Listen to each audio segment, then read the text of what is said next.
let's learn something really quick. If you got the time, absolutely. And you got the discipline, there's no question about it. I love that. Yeah, that's a great practice to put into your everyday life, you guys. You generally regret the things you don't do, not the things you did do. Let me say it that way.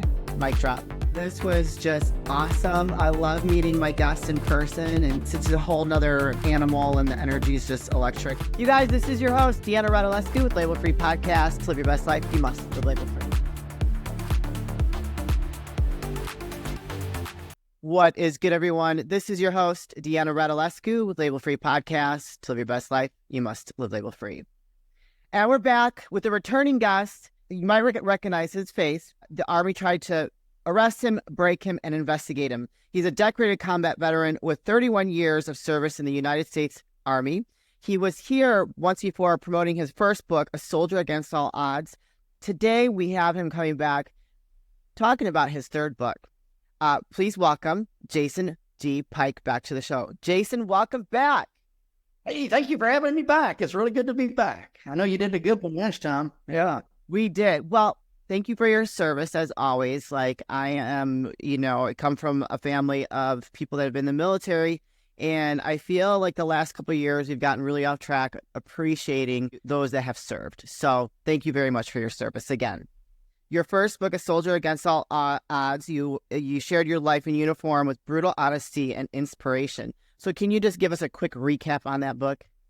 Soldier Against All Odds. I started in life as a disabled learner, maybe kind of like a Forrest Gump. I had physical problems, I had intellectual problems, and I got into a lot of problems in the Army. And it shows how I rose through all the issues. It's military, but it's for really everybody, how to persevere and what have you. I wrote another book later on about how to get your veterans. That's a self-help guide specifically for veterans. And then now I'm going on my third book, which just came out, and it'll be autobiography, my voice, like the first book. Wow. Yeah, leading through the crossfire. So this third book is about my worst experiences of 31 years in the Army. And it's about a life of having some toxic leaders, having some toxic work environments, and what to do. Everybody asked me, what the hell is your worst experience? It wasn't war. I've been shot at on that, but it was the toxic work environment that led me to get my third book, because that was more hell than any war that I've ever been in. Yeah. Well, let's unpack that a little bit, because I was just sharing with you an experience that I had a couple of years ago being in corporate. And it's amazing to me that even in today's world, right, that we still have these leaders that are toxic and that lead with ego, and they're not servant. They don't want to serve their team. They're just really all about themselves. I'm sorry to say it. And I experienced that in what I shared with you. I was the only white female in an all Indian male environment, and it was not inclusive at all. They spoke Indian in front of me. Like, it was very, very bizarre. And that's one of several stories I have of toxic leaders. So why was it important to you to write this book? Because many, many veterans and other people came to me saying, I've got stories about this too. Everybody seemed to connect with the wicked workplace. In other words, work is like making you sick. What are some lessons learned? What can I give back to you? What are some... And so that's what really connected to, and you were with Indians, but hell, I was with white boys and white women, and I was an officer. I was high rank. Yeah. We briefly went into the situation where I walked into a place that they didn't like me. Yeah. I don't know. Maybe I'm from the South. Maybe I'm a redneck. I don't know. But they didn't like me, and I knew it. And I didn't know that people will try to push you out of the clique, the little girls, whatever, the little teenage. I call it the good old boys club. Yeah, the good old. I thought, well, I wasn't. I was a good old boy, but they didn't like me, and so it wasn't a connection. And I found myself facing many, many events that really put me in hell. And I thought, let's get some other veterans and talk about it, and then let's create a story. It's just not a bitch session. It's how to identify the situation. Here are some other people having the same damn issues as you are, and here's what you might want to do about it or think about before you blow the whistle. And that's what I did with my third book. Yeah. Do you I think that as someone, like as an outsider, that's a civilian that has not, served this country, that it's probably hard for people to believe that there would be like some toxic leadership in military. You know what I mean? Because the idea or the label or the whatever is that the military is just like this, but it's just the same like in any corporate environment, right? Yes, But at a completely different level. At a completely different level. I mean, 31 years, I would say 28, 29 were perfect, right? We're really, really good. And there was really good leaders in the Army, and I'm not bashing the military. I'm just saying there are situations, and then really the book, it's really about life. I mean, it's really about any work environment. I could have said workplace. I know I have the military picture, but it could be any workplace. Sure. Police, anything that has a hierarchy where you have to go through different levels. It has a tendency to attract people that want power, or it's all about themselves. And then they're destructive people. They have a mental disorder. And, I just suffered and survived. I just sort of just bit the bullet and just suffered and survived it. I relied on family, friends, priests, counselors, because when you're in that situation, you don't know. When people are talking bad about you and creating rumors and just trying to destroy you or your family, they will go to all means necessary. What do you really want? What do you do? Do you want to fight back? You're already beaten down, so you're not that strong. You're in a weakened survival method. So that's how I approach the book and what you can do about it. Yeah. Well, yeah, and I think that you made a valid point there that once you had so many years that were great, but then as you like reached a higher rank where it's a little bit more cutthroat, you started experiencing that toxic behavior where people are out to get you because they don't want you to rise above them, right? Isn't that essentially what it's about? Yeah, that was about, they don't want you. They didn't want you there because you might rise above them and maybe outshine them. They feel insecure. They don't give you credit for what you're doing. And they just said, he ain't in our group. We want his ass out. The power people will do that. And it was a shock. It was like I've been trained for war and I've been trained to do this and that, but I've never been thrown under the bus, or ghostlighted is another term that you can use, where it's just basically like the Mean Girls Club where they just throw you out as teenagers, but it happens at a professional level, and they do it differently, and they do it more different professionally, I guess they could say. And how to look at that and how to identify those characteristics of a toxic leader and other people that have gone through hell without even, in my opinion, without even reading the book, I would sum this up in about 5 or 6 words. And my thought is, if you're in this situation where it's just so hellacious, you need to somehow transfer out of your job or into another part of the organization. That's just because they have a mental problem. If nobody's leaving and you're going to, if it has to do with your health, I think you need to leave. And I do tell you ways to try to fight it or to complain about it. But if you do that, you're putting yourself in jeopardy, and you better have your ducks in a row if you do that, whether it be sexual harassment, whether it be anything. And it just, because it doesn't matter what it is, you can make it all up. Yeah, whatever they're trying to do to screw you up. If they find out that you complained and you've got paperwork and you send it to human rights, somehow they're going to come and find it out, and they may get you not now, but later. Yeah. I call it emotional terrorism, because they are like terrorizing you in a way that's emotionally like debilitating almost, because they're like setting you up to fail. And being a part of that club, Mean Girls Club, where they've gotten everybody to side with them and just find anything to nitpick on you about is like in your target.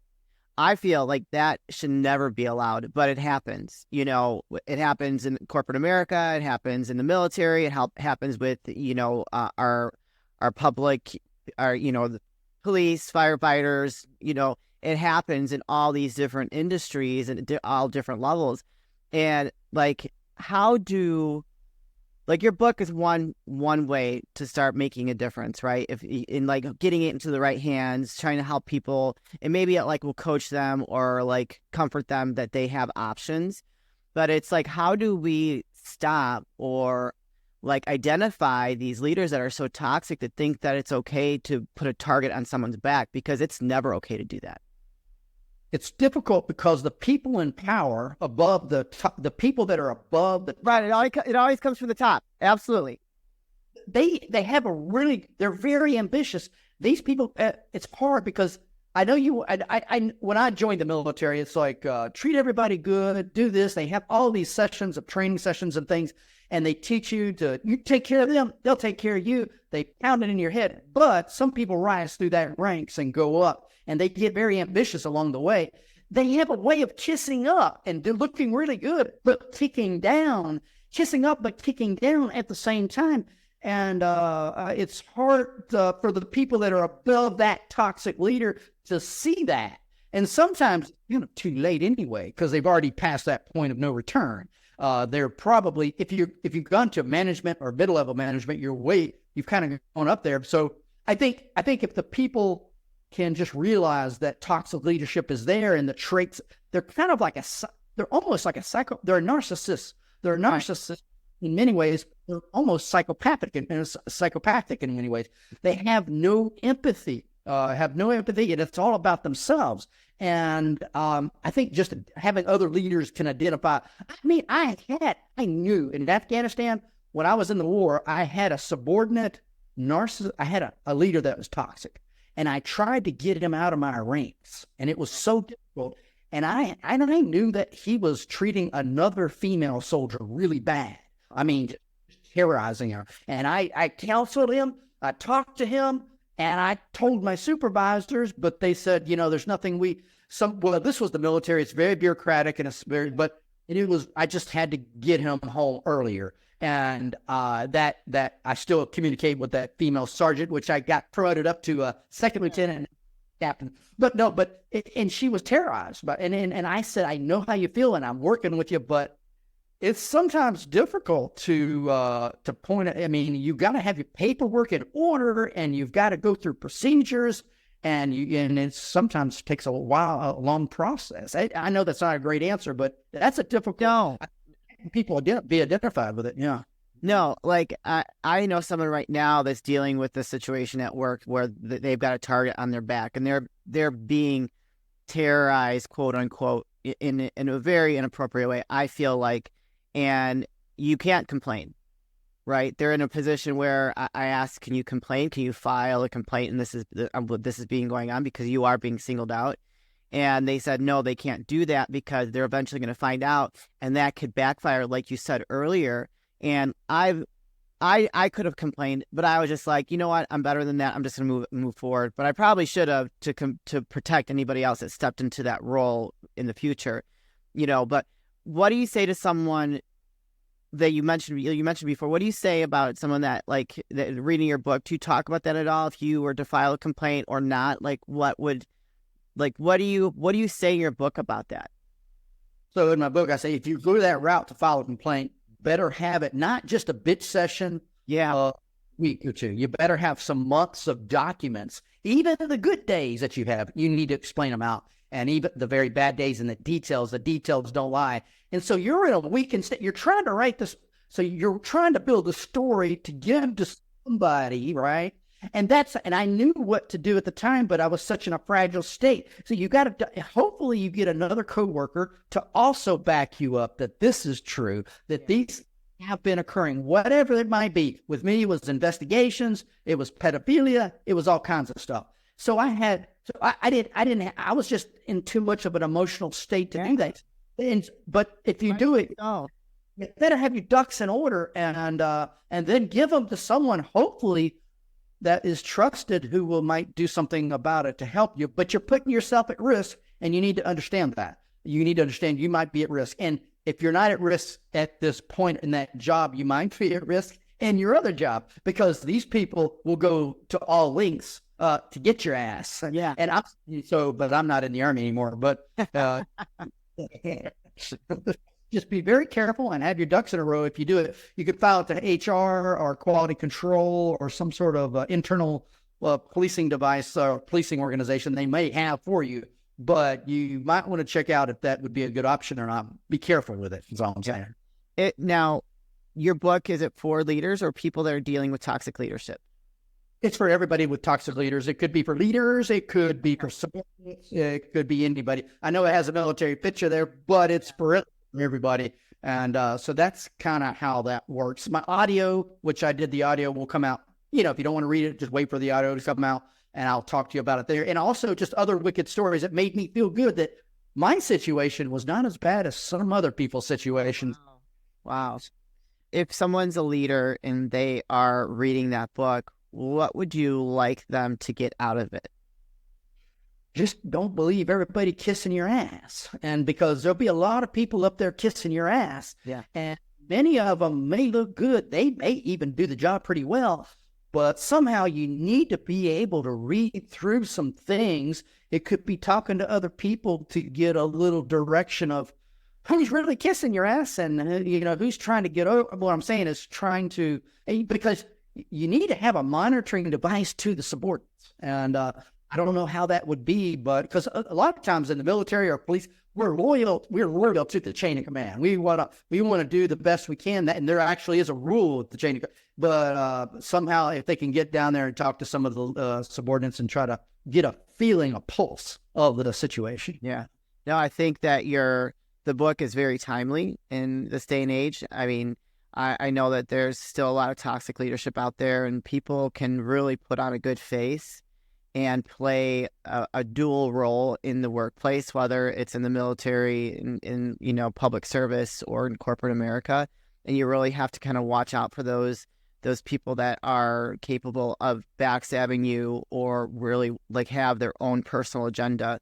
And it's hard because you want to have faith in people that are around you, but it's just not realistic when so many people are really like hungry to get to the top.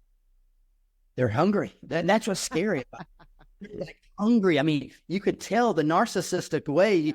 I mean, like my dad says, when you go fishing, how do I know if I got a fish, Dad? I said, you'll know it when you pull. You'll know it, and you'll know it. You'll feel it. And unfortunately, you may get health problems like I did. You may get diarrhea. You may go into paranoia. You may have to go seek mental health. Like I did that. I consider myself one of the strongest guys in the military. I did physical, but it broke me. Not Afghanistan. It was toxic leadership that broke me. I hate to say it, but but I found to get out of it. But that's what broke me. And everybody's got a breaking point, they say. And for sure. And thank you for saying that, because that was very vulnerable. And I think a lot of people can relate to that, being broken, having so much emotional stress and being in such a toxic environment can break you, and everybody has their limit. So thank you for saying that. I appreciate that. Jason, where can people find you, connect with you, and purchase your book? JasonPike.org is my website, JasonPike.org. All my books are on Amazon. Amazon is where I got them all developed at. So just go in and check that out. And if you want to contact me or what have you, I got the social handles out on my website, JasonPike.org. Excellent. You guys, I'm going to put a couple of those links in the show notes. So if you connected with Jason, want to purchase his book or give him a follow, go ahead and check out his website in the show description. There will be a link there for Amazon to purchase the book and one of his social media handles. Jason, as always, this is the part of the show where I like to ask for last words of wisdom or advice. What are you going to leave with us today? Oh, it seems like everything is about attitude. Show up at the right place, the right time, with the right attitude. You'll be better than most. Even if you're a dumbass like me, like a Forrest Gump, right place, right time, with the right attitude, and you're doing good. Yeah. Well, I would not say you're like Forrest Gump. You've written 3 books. You're doing incredible things, doing a podcast circuit, and you're sharing a good message. So don't undersell yourself, my friend. As always, it was so great to have you back. Congratulations on your 3rd book, and it is very relevant in today's world. So bravo to you. Thank you so much. We appreciate you. Thank you. Take care. Bye-bye. You guys, this is your host, Deanna Radulescu with Label Free Podcast. To live your best life, you must live label free. As always, don't forget to subscribe, follow, rate, review, comment, share, all those good things. And I'll be back soon with more dynamic guests.